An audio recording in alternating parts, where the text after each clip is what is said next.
The Baro-Bhuyans were warrior chiefs and landlords in medieval Bengal and Assam who maintained a loosely independent confederacy. In times of aggression by external powers, they generally cooperated in defending and expelling the aggressor. In times of peace, they maintained their respective sovereignty.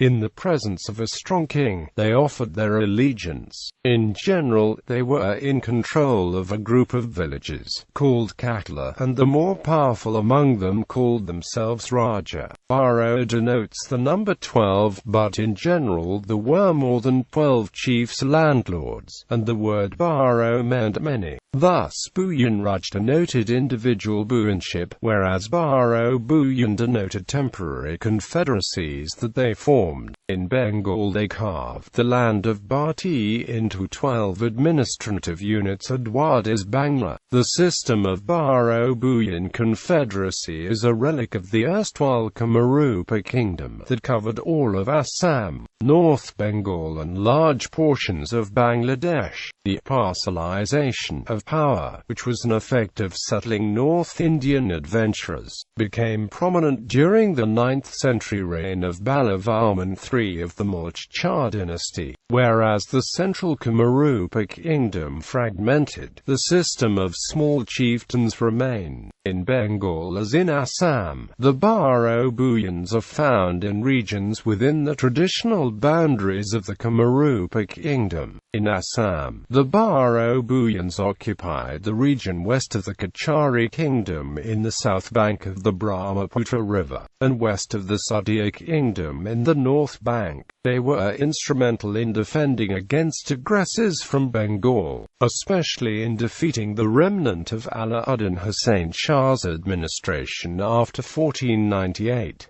They also resisted the emergence of the Koch dynasty but failed. Subsequently, they were squeezed between the Kachari kingdom and the Kamata kingdom in the south bank and were slowly overpowered by the expanding Ahom kingdom in the north. In Bengal, the kingdom of Chandradvipa Abarizal was ruled by the royal Basu family, the last of which being Raja Rabindranaran Bose, who later fled to Kolkata during the partition of Bengal, as the position had already been reduced to that of Isaminder. The royal family thus still lives in Kolkata. These landlords did not belong to any particular ethnicity, religion or caste. Baro-Bhuyans of Assam. The Baro-Bhuyans of Assam can be divided into two major groups, the Adi-Bhuyan of the eastern group and the western group. The Adi-Bhuyan group. The origin of the northern group is shrouded in mystery.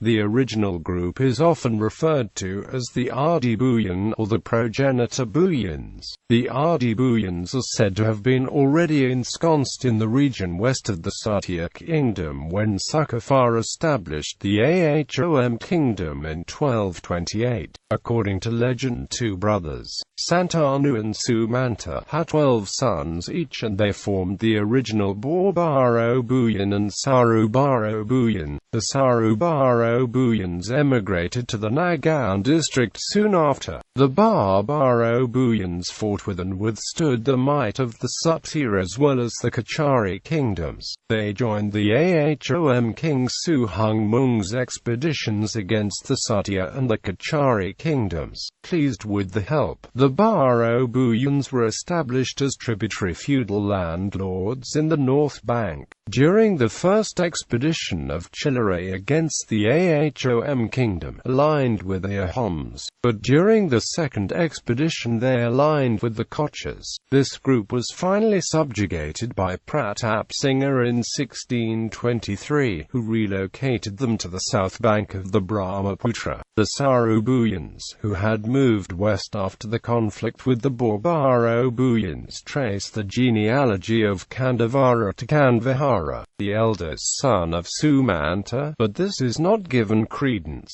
The Western group. One of the earliest evidence of Bhuyans in western Brahmaputra Valley comes from the Rautkuchi grant of Purushottam Das. The later Baro-Bhuyans had ensconced themselves between the Kachari kingdom in the east and the Kamata kingdom in the west on the south bank of the Brahmaputra River. According to Neog, the leader of the group, Chandivara, was originally a ruler of Kanayu, who had to flee due to Firoz Shah Tughlaq's 1353 campaign against Shamsuddin Ilyas Shah and reached Gauda, the domain of Dharmanarajana, as a result of a treaty between Dharmanarajana and Durlabnarajana of Kamata kingdom. A group of 7 Kayastha and 7 Brahmin families led by Kandavara was transferred to Langar Maguri, a few miles north of present-day Guwahati. Kandavara and his group did not stay in Langar Maguri for long, as it was frequently inundated by the Brahmaputra and because depredations by the Bhutias, and moved soon to Bordaur in present-day Nagaon district with the support of Durlabnarajana. Among the descendants of Kandavara was Sri Mantasankar Deva.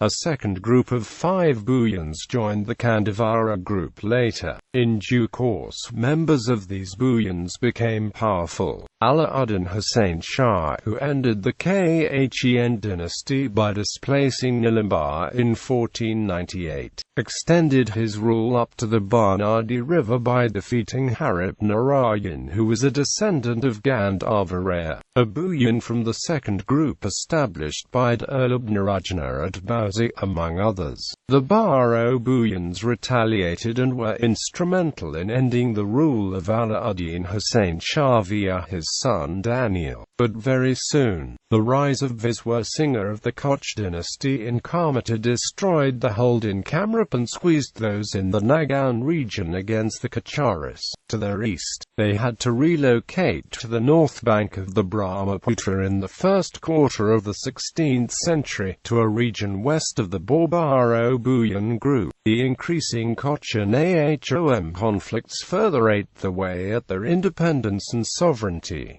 Baro-Bhuyans of Bengal. At the end of the Karani dynasty, the nobles of Bengal became fiercely independent. Suleiman Khan Karani carved out an independent principality in the Bhati region comprising a part of Greater Daki district and parts of Mymensingh district. During the period, Taj Khan Karani and another Afghan chieftain who helped Isa Khan to obtain an estate in Sonar Gaon and Mymensingh in 1564. By winning the grace of the Afghan chieftain, Isa Khan gradually increased his strength and status, and by 1571 Mughal court designated him as the ruler of Bhati region. Mughal histories, mainly the Akbarnama, the Ain-i-Akbari and the Buharistan-i-Ghaibi, refers to the low-lying regions of Bengal as Bhati. This region includes the Bajrati to the Meghna River as Bhati, while others include Ujli, Jessore, Chandradwip and Barisal division in Bhati, keeping in view the theatre of warfare between the Baro-Bhuyans and the Mughals. The Buharistan-i-Ghaibi mentions the limits of the area bounded by the Ishvamati River in the west, the Ganges in the south, the Tripura to the east, Lapsing Pargana and Banyachang in the north. The Baro-Bhuyans rose to power in this region and put up resistance to the Mughals, until Islam Kashista made them submit in the reign of Jahangir. Isa Khan. Isa Khan was the leader of the Baro-Bhuyans and Zamindar of the Bhati region in medieval Bengal. Throughout his reign he put resistance against Mughal invasion.